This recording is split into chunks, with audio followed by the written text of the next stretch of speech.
सकाळ पिलामाने केमिति अछ?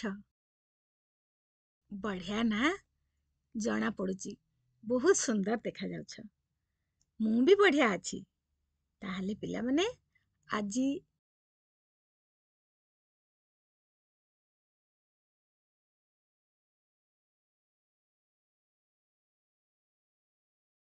आजी तुम अष्टम श्रेणी को स्वागत तथा अभिनंदन जनाउछि।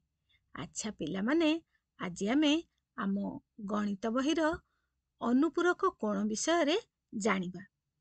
आजी आउ किछि नुआ जिंस जानिबा ना कोन? आउ किछि नुआ जिंस ताहले आमे एई भिडियोटी को मूलरु शेष जाए देखिबा। आउ आमे कोन सब जानिले भल करी मने रखिबा। ताहले आमे वर्तमान अनुपूरक कोण विषय रे किछि जानिबा ना कोन? ठीक अछि।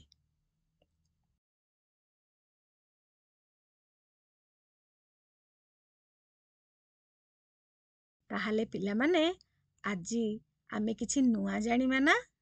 कोन सब जानिबा बोली तमे भाबुच?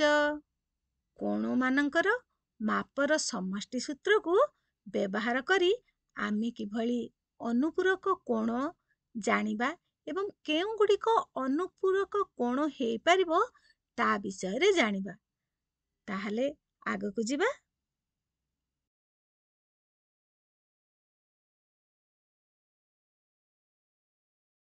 अच्छा पिलामाने ए कोण कोण उपरे आगरु तुमे कोन सब जानिच मने रखिच कहिला?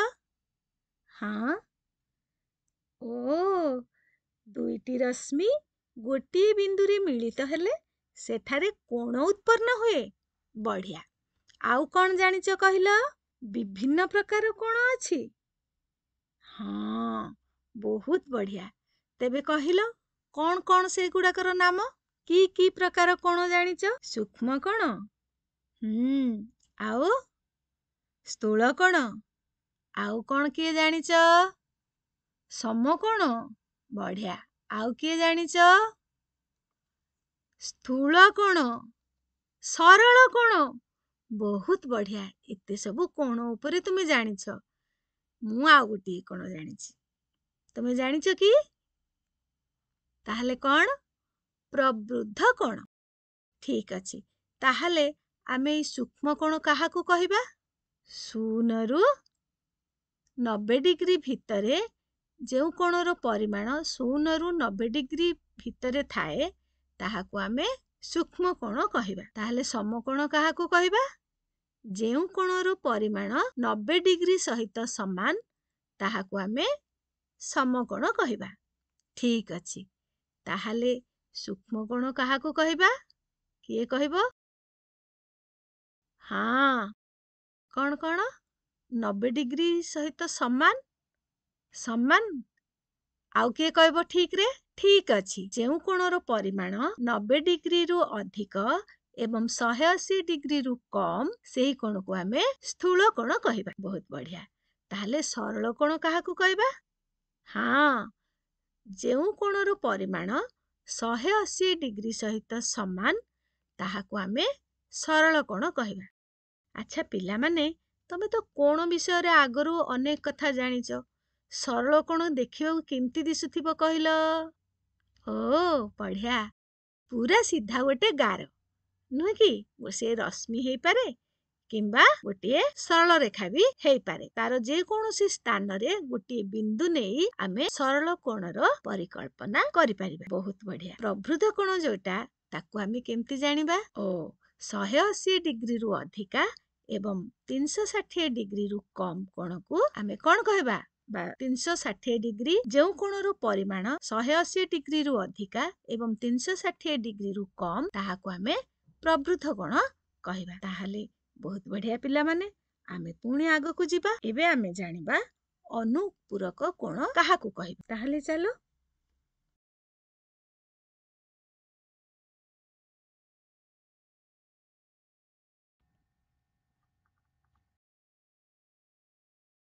जेउ दुईटी कोणर परिमाणर समष्टि 90 डिग्री ताहा परस्पर अनुपूरक कोण।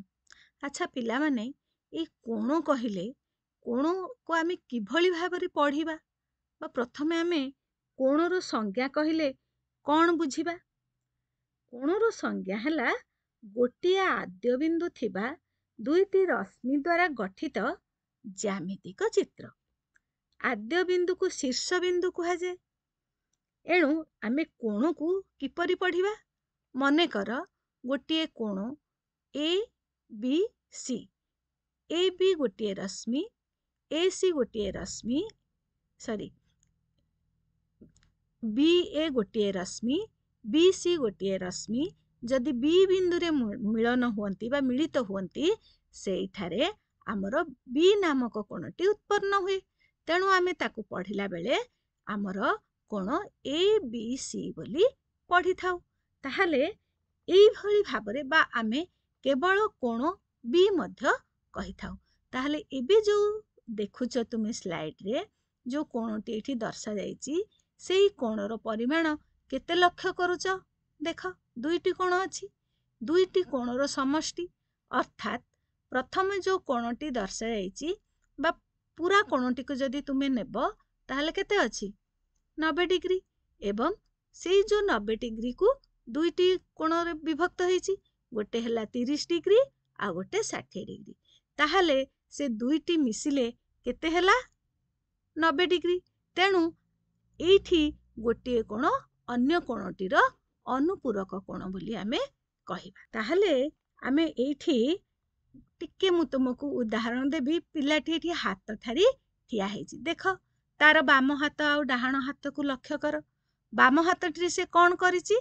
ତଳକୁ ରଖିଛି ଏବଂ ତାର ଡାହାଣ ହାତଟି ତଳକୁ ରଖିଛି ଏବଂ ବାମ ହାତଟି କ'ଣ ସିଧା ରଖିଛି। ତାହେଲେ ଦେଖ, ତା କାଖ ତଳେ ଦୁଇଟି କୋଣ ଉତ୍ପନ୍ନ ହେଉଛି।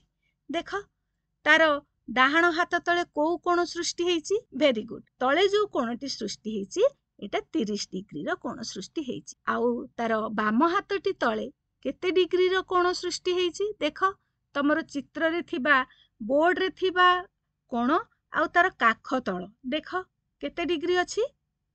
90 ଡିଗ୍ରୀ। ତାହେଲେ ଏଇଠି ପିଲେ ଦେଖ, ଏଇ ହାତକୁ ଯଦି ଏଇ ହାତ ବାମ ଆଉ ଡାହାଣ ହାତ ଯଦି ସମାନ ଭାବରେ ସେ ଟେକିବ, ତାହେଲେ ଆଉ କେତେ ଡିଗ୍ରୀ ଯୋଡ଼ିବାକୁ ପଡ଼ିବ? 60 ଡିଗ୍ରୀ। ଅର୍ଥାତ୍ ତାର 90 ଡିଗ୍ରୀ ହବ। ତା ହାତ ଦୁଇଟି ଯାକ ଏଇଠି ଆମେ ଜାଣିପାରିବା ଯେ 30 ଡିଗ୍ରୀର ଅନୁପୂରକ କୋଣ ହେଉଛି 60 ଡିଗ୍ରୀ।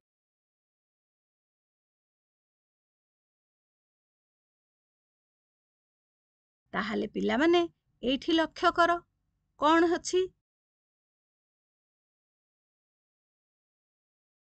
ମୁଁ ତୁମକୁ କୋଣକୁ କିଭଳି ପଢ଼ାଯାଏ ପୂର୍ବରୁ କହିସାରିଛି। ତାହେଲେ ଏଠି ଲକ୍ଷ୍ୟ କର, କୋଣ COB ବା COBର ପରିମାଣ କେତେ? 70 ଡିଗ୍ରୀ। ତାକୁ ଆମେ ସାଙ୍କେତିକ ଭାବରେ ଲେଖିଲେ M ଏଙ୍ଗେଲ COB ବା COB କୋଣର ପରିମାପ 70 ଡିଗ୍ରୀ। ସେମିତି ଆମେ M ଏଙ୍ଗେଲ BOA ଅର୍ଥାତ୍ BOA କୋଣର ପରିମାଣ 20 ଡିଗ୍ରୀ। ସେଇ ହିସାବରେ ଆମେ ସମାଧାନ କଲେ 70 ଡିଗ୍ରୀ ଯୋଗ 20 ଡିଗ୍ରୀ, ତାହେଲେ ଆମର କେତେ ହେଲା? 90 ଡିଗ୍ରୀ। ସେଇଭଳି ଭାବରେ ମୁଁ ଯଦି ତମକୁ ପଚାରିବି ଗୋଟିଏ କୋଣର ମୂଲ୍ୟ ବା ପରିମାଣ ଯଦି 55 ଡିଗ୍ରୀ, ତାର ଅନୁପୂରକ କୋଣଟି କେତେ ହେବ? ବହୁତ ବଢ଼ିଆ, 35 ଡିଗ୍ରୀ ହବ। ସେହିପରି ଆମେ ଯଦି ଗୋଟିଏ ସମକୋଣକୁ ସମାନ ଦୁଇ ଭାଗରେ ବିଭକ୍ତ କରିବା, ଗୋଟିଏ କେତେ ହବ? 45 ଡିଗ୍ରୀ। ତାହେଲେ ଅନ୍ୟ କୋଣଟି 45 ଡିଗ୍ରୀ। ତାହେଲେ 45 ଡିଗ୍ରୀର ଅନୁପୂରକ କୋଣ କେତେ ହବ? 45 ଡିଗ୍ରୀ। ବହୁତ ବଢ଼ିଆ। ଠିକ୍ ସେମିତି ଆମେ ଆଗକୁ ଯିବା।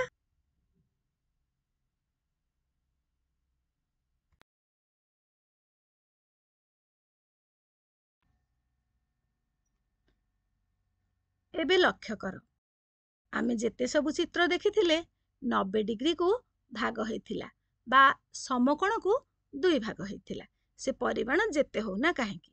ଆଚ୍ଛା କହିଲ ପିଲାଏ, ଏଇଠି ତ ଆମର ଅଲଗା ଅଲଗା ଦୁଇଟି କୋଣକୁ ପ୍ରଦର୍ଶିତ କରାଯାଇଛି।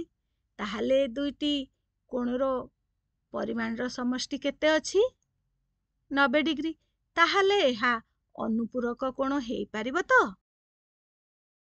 Very good. ନିଶ୍ଚିତ ଭାବରେ ହେଇପାରିବ। ଯେହେତୁ ଆମର ଦୁଇଟି କୋଣର ପରିମାଣର ସମଷ୍ଟି 90 ଡିଗ୍ରୀ ବା ଏକ ସମକୋଣ ସହିତ ଯଦି ସମାନ ହୁଏ, ତେବେ ଗୋଟିଏ କୋଣ ଅନ୍ୟଟିର ଅନୁପୂରକ ବା କୋଣ ଦୁଇଟି ପରସ୍ପର ଅନୁପୂରକ। ତେବେ ଏବେ ଏଇଠି ଲକ୍ଷ୍ୟ କରିବା କ'ଣ ନା କୋଣ ଏ ବି ସି ଓ କୋଣ ପି କ୍ୟୁ ଆର୍ ପରସ୍ପର ଅନୁପୂରକ। ତାହେଲେ କହିଲ ପିଲାଏ, କେଉଁଠି ମୁଁ ଗୋଟିଏ ପ୍ରଶ୍ନ ପଚାରୁଛି, ଗୋଟିଏ କୋଣର ପରିମାଣ 60 ଡିଗ୍ରୀ ଆଉ ଗୋଟିଏ କୋଣର ପରିମାଣ 40 ଡିଗ୍ରୀ, ତାହେଲେ ଦୁହେଁ ପରସ୍ପର ଅନୁପୂରକ କୋଣ ହେଇପାରିବେ ତ? କହିଲ ପିଲାଏ? ହଁ ନା? ଭେରି ଗୁଡ୍ ସୁନା ପିଲା, ସେ ଠିକ୍ କହିଛନ୍ତି।